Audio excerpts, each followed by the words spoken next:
Son kez çıktım, dolaştım Galata'yı. Her sokakta bir anı, bir acı. Kafam bozuk, biraz da dumanlı. Çakır keyif bastım kalayı.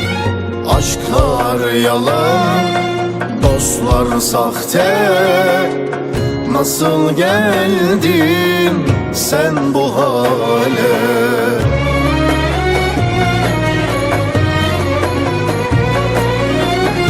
İstanbul beni unut, çek ellerin üstümden.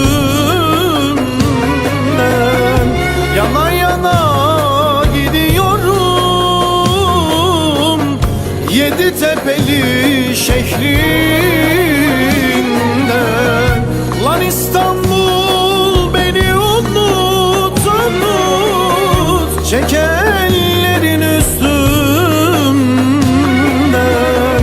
Adım adım bitiyorum, hayır yok sana benden.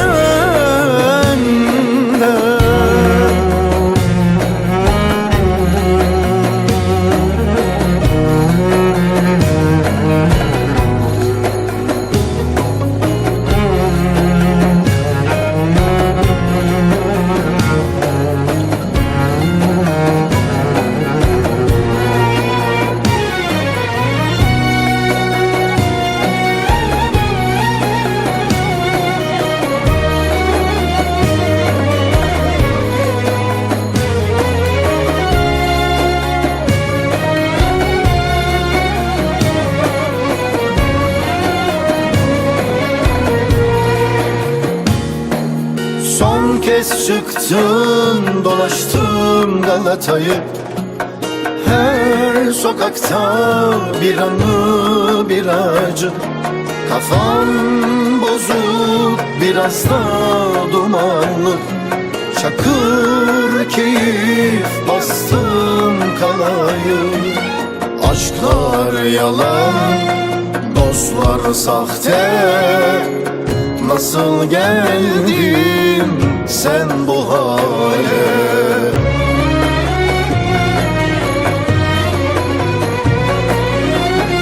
İstanbul beni unut, çek